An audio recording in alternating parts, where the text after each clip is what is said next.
ভাবতে হবে আমাদের সবাইকে। আর ঘটনাটা ঘটেছে এমন জায়গায় যেখানে বিজেপি এই ধরনের আচরণ করার অভ্যেস আছে, যেই এলাকার বিজেপির। পুলিশ তদন্ত করে দেখুক, আমরা আগেই কারো গায়ে ছাপ দিয়ে দিচ্ছি না। পুলিশ তদন্ত করুক, সময় নিয়ে দেখুক, তারপরে আমরা বুঝে নিয়ে যা বলার বলবো। কিন্তু আমরা কোনো কিছুকেই বাদ দিচ্ছি না এর মধ্যে থেকে। পলিটিক্যাল ব্যাপার থাকতে পারে, থাকার যথেষ্ট চান্স আছে। প্রধানের ছেলে, তারপরে এখন তৃণমূল যুব কংগ্রেসের নেতৃত্ব দিচ্ছিল, ওখানে একটু ডাক সাইটে নেতৃত্ব আছে। স্বাভাবিকভাবেই পলিটিক্যাল হওয়ার সুযোগটা অনেক বেশি। কোচবিহারে ভরা বাজারে শুট আউট, তৃণমূল নেতার ছেলে খুন।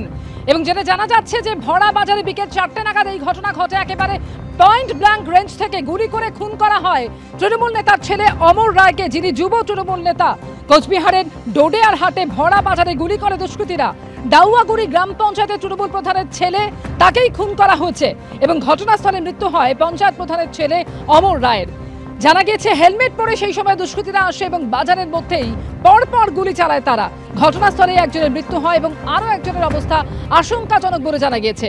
ভাঙড়, মালদা, বীরভূম, মুর্শিদাবাদ, হুগলির পর এবার কোচবিহার।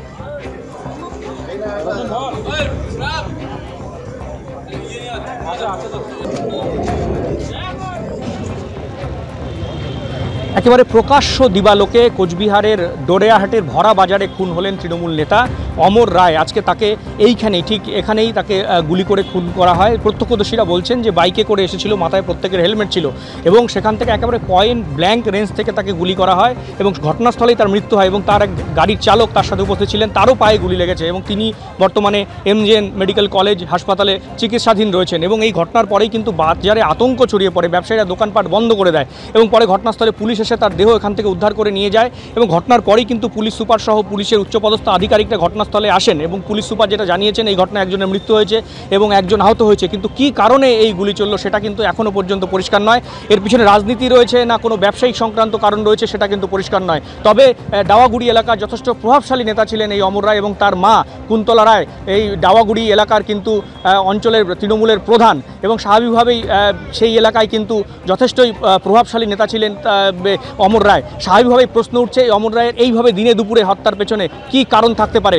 সব বিষয়টি খতিয়ে দেখছে কোচবিহার জেলা পুলিশ। ক্যামেরায় শুভ সাহার সঙ্গে শুভেন্দু ভট্টাচার্য, এবিপি আনন্দ, কোচবিহার। ওই আমরা রোডের হাটে আসছিলাম মাংস নিতে, মাংস নিয়ে যখন যাচ্ছি ওই খরচা করে, যখন খরচা টরচা সব কিছু করে যাচ্ছি, কারা কারা আসছিল? দুইজন বাইক নিয়ে হেলমেট পরে আসছিল। ওই আইসে কোনো কথা নেই, মানে করে আইসে ওই ফায়ার শুরু করে দিচ্ছি। আইসে ফায়ার শুরু করার সাথে সাথে ওর পায়ে গুলি লাগে, অমরের পায়ে গুলি লাগে। তবু তো আমরা পাথর দিয়ে প্রথমে যে গুলি মারতেছিল আমরা ঢিল দিই, ঢিল দেওয়ার পরে ও চলে যায়। চলে যাওয়ার পরে আবার ওই দিক দিয়ে ঘুরে আসে, আবার এসে একদম মাইরে দেয়। ওরা দুইজন বাইকে আসছিল, ওই আরও মনে দুই একটা বাইক ছিল না। হেলমেট পুরো একদম, হেলমেট মাথা পুরো ফুল হেলমেট ছিল। গুলিতে ঝাঁঝরা করে দেওয়া হয় যুব তৃণমূল নেতা অমর রায়কে এবং এই অমর রায় জানা যাচ্ছে তিনি যথেষ্ট প্রভাবশালী ছিলেন এলাকায়। পঞ্চায়েত প্রধানের ছেলে অমর রায়কে একেবারে পয়েন্ট ব্ল্যাঙ্ক রেঞ্জ থেকে গুলি করে খুন করলো দুষ্কৃতীরা। ভরা বাজারে বিকেল 4টের সময় এই ঘটনা ঘটে।